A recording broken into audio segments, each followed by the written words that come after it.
নমস্কার বন্ধুরা, Piyali lifestyle with village ফুডে সকলকে স্বাগত জানাচ্ছি। আজকে মশলা ছাড়া পটলের দুর্দান্ত একটা রেসিপি তোমাদের সাথে শেয়ার করব। ভিডিওটা স্কিপ করবো না, প্রথম থেকে শেষ পর্যন্ত দেখার অনুরোধ রইল। তাহলে কীভাবে করলাম চলো দেখে নেওয়া যাক। এখানে মসুরি ডালটা প্রথমে আমি ধুয়ে নেব। মসুরি ডালের মধ্যে কিন্তু সাদা সাদা পাউডার থাকে, তাই ডালটা কিন্তু সেদ্ধ করার আগে ভালো করে এইভাবে ধুয়ে নেবে।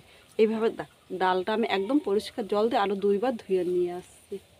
বন্ধুরা, এখানে ডালটা আমি 3বার ধুয়েছি, আর দেখো জলটা কিন্তু একদম পরিষ্কার হয়ে গিয়েছে। এবার এখানে কড়াই বসিয়ে দিয়েছি, কড়াইয়ের মধ্যে আমি জল দিলাম, আর খুব বেশি জল দেবো না, কিন্তু যে ডালটা ধুয়ে রেখেছিলাম এই জলের মধ্যে আমি নিয়ে নিলাম। জলটা এমনভাবে দিতে হবে যাতে ডালটা সেদ্ধ হয়ে যায় আর জলটা পুরো টেনে নিয়ে নেয়। এবার এখানে আমি লবণ দিলাম, লবণটা দিয়ে এটা নাড়া দেবো না, কারণ ডালের মধ্যে হাতা বা খুন্তি যদি লাগায় তাহলে কিন্তু ডালটা সেদ্ধ হতে দেরি হয়। তাই এইভাবেই আমি ঢাকা দিয়ে ডালটা সেদ্ধ করে নেব। আর এর মধ্যে চলো সব কিছু আমি রেডি করে নিচ্ছি। এখানে আমি পটল নিয়েছি, পটলটা তোমাদের যতটা প্রয়োজন ততটাই কিন্তু নিয়ে নেবে। এবার এই জায়গায় দেখো ছুরি দিয়ে আমি পটলগুলো এইভাবে একটু চেঁচে নেব। আমি এইভাবে চেঁচে নিচ্ছি, আর তোমরা ইচ্ছে করলে অল্প অল্প পটলের ছোকা কিন্তু ছাড়িয়ে নিতে পারো, মানে এটা তোমাদের নিজেদের ইচ্ছে মতো করে নিতে পারো। আর আমার মনে হয় ছোকা ছাড়ানোর থেকে একদিন এইভাবে পরিষ্কার করে পটলটা রান্না করো, এইভাবে করলেও কিন্তু খেতে ভালো লাগে। প্রথমে সব কটা পটল আমি এইভাবে পরিষ্কার করে নেবো।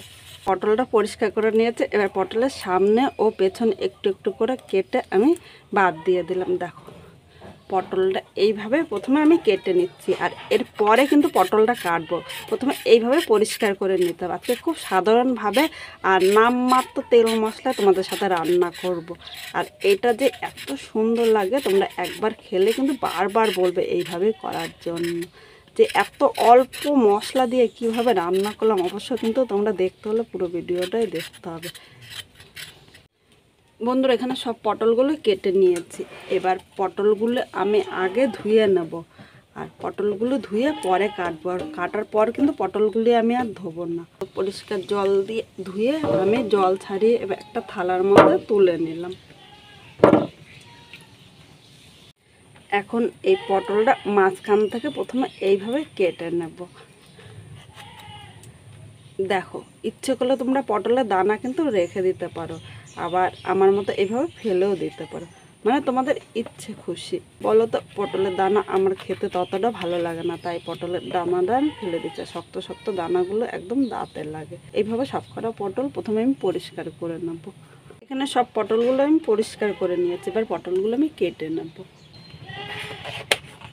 এবার এই পটলগুলো একসাথে আমি একদম মানে তোমরা ইচ্ছে করলে এইভাবে রাখতে পারো, বা এরকম ছোট ছোট করেও কেটে নিতে পারো তোমাদের ইচ্ছে মতো।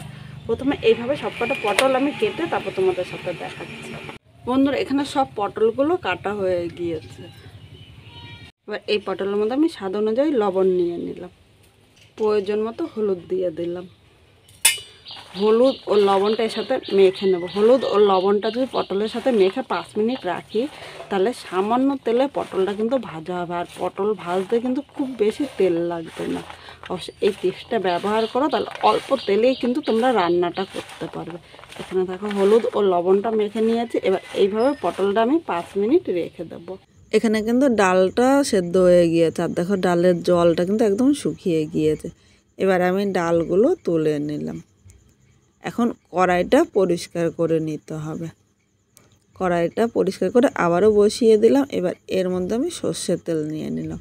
এই রান্নাটি সর্ষের তেল দিয়ে বেশি ভালো লাগবে, তোমরা ইচ্ছে করলে সাদা তেলও কিন্তু নিতে পারো।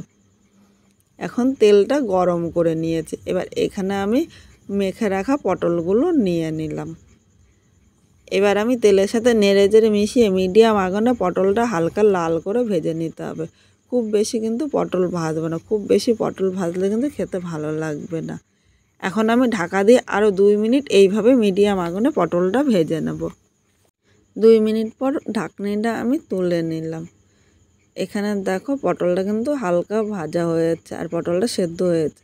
আর যতটা তেল নিয়েছিলাম প্রায় ততটাই তেলই আছে। এইভাবে ঢেকে পটলটা ভাজলে অল্প তেলেই তোমরা পটলটা ভেজে নিতে পারবে। এখন আমি আবারও ঢাকা দিয়ে আরও 1 থেকে 2 মিনিট এইভাবেই ভেজে নেব। দেখো এইভাবে কিন্তু ঢাকা দিয়ে দিয়ে ভাজলে অল্প তেলে পটলটা হালকা লাল করে ভেজে নিয়েছে। আর এই জায়গায় দেখো তোমরা তেলটা দেখেই বুঝতে পারছো সেরকম কিন্তু তেল লাগেনি। এখন আমি পটলগুলো তুলে নিলাম। এর থেকে বেশি ভাজলে কিন্তু খেতে ভালো লাগবে না।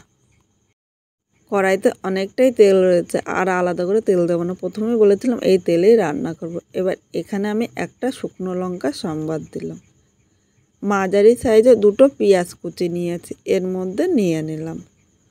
সামান্য একটু হলুদ দিলাম ও এর সাথে লবণ নিয়েছি। লবণ দেওয়াতে পেঁয়াজটা তাড়াতাড়ি নরম হবে, আর হলুদ দেওয়াতে পেঁয়াজের ভাজা কালারটা কিন্তু খুব সুন্দর হবে। এখন আমি 1 থেকে 2 মিনিট মিডিয়াম আগুনে এইভাবে পেঁয়াজটা হালকা লাল করে ভেজে নেব। পেঁয়াজটা লাল করে ভেজে নিয়েছি। এবার এই জায়গায় 6 থেকে 7টা রসুনের কুচি নিলাম। আমি এখানে রসুনটা একদম মিহি করে কেটে নিয়েছি। ইচ্ছে করলে তোমরা কিন্তু বেটেও নিতে পারো, মানে তোমাদের ইচ্ছা মতো। এই রসুনটা দিয়ে পেঁয়াজের সাথে নেড়েচেড়ে মিশিয়ে আরও 2 মিনিট হালকা লাল করে ভেজে নেব। পেঁয়াজ ও রসুনটা হালকা লাল করে ভেজে নিয়েছি, আর এর থেকে বেশি ভাজবো না। এবার এখানে আদা ও কাঁচা লঙ্কা জিরা একসাথে আমি মশলাটা বেটে নিয়েছিলাম, মশলাটা নিয়ে নিলাম।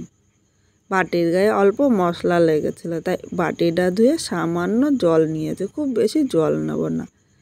এখন মশলাটা সব কিছুর সাথে নেড়েচেড়ে মিশিয়ে মিডিয়াম আগুনে কষাতে হবে।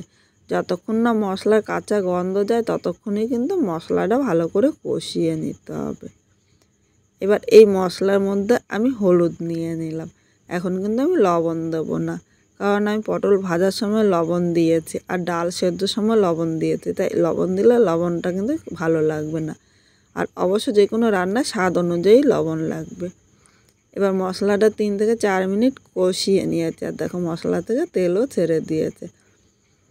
এখন আমি এর মধ্যে পটলগুলো নিয়ে নিলাম। পটলটা এর সাথে নেড়েচেড়ে মিশিয়ে আরও 1 থেকে 2 মিনিট কষিয়ে নেব। এইভাবে অল্প অল্প করে কষালে মশলা কষানো যত সুন্দর হবে, এটা খেতে কিন্তু ততটাই ভালো লাগবে।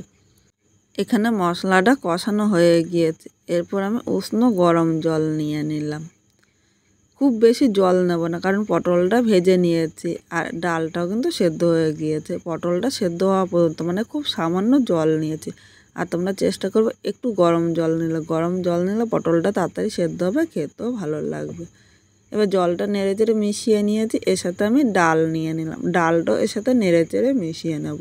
এখন কিন্তু আমি ঢাকা দেবো না, ঢাকা দিলে কিন্তু পটলটা কিন্তু আরও নরম হয়, খেতে ভালো লাগবে না। আর এই সময় তোমরা একবার দেখে নেবে, যদি লবণ লাগে সামান্য একটু লবণ নিয়ে নেবে। সব কিছু নেড়েচেড়ে মিশিয়ে নিয়েছি। এবার এর মধ্যে আমি 2টো কাঁচা লঙ্কা দিলাম। শেষে কাঁচা লঙ্কার গন্ধটা আমার ভালো লাগে, তোমাদের যদি ভালো না লাগে তাহলে স্কিপ করতে পারো। এইভাবে আরও কিছুক্ষণ আমি রান্না করে নেব। এখানে দেখো পটলটা কিন্তু হয়ে গিয়েছে। এবার এর মধ্যে একটু গরম মশলা দিলাম। গরম মশলাটা নেড়েচেড়ে মিশিয়ে 1 মিনিট স্ট্যান্ডিং টাইমে রেখে দেবো। আর এখন কিন্তু উনানের আগুনটা একদম বন্ধ করে দিয়েছি। 1 মিনিট পর নামিয়ে নিলাম। আজকে খুব সাধারণভাবে এই পটলটা রান্না করেছি। তোমাদের কীরকম লাগলো কমেন্ট করে জানাতে কিন্তু ভুলো না। আর নতুন কোনো বন্ধু ভিডিওটি দেখতে আসলে ভালো লাগলে একটা লাইক, শেয়ার ও কমেন্ট করো, আর সাবস্ক্রাইব করে পাশে থেকো, যাতে নতুন নতুন ভিডিও আপলোড করলে সবার আগে নোটিফিকেশান আপনার কাছে পৌঁছিয়ে যায়।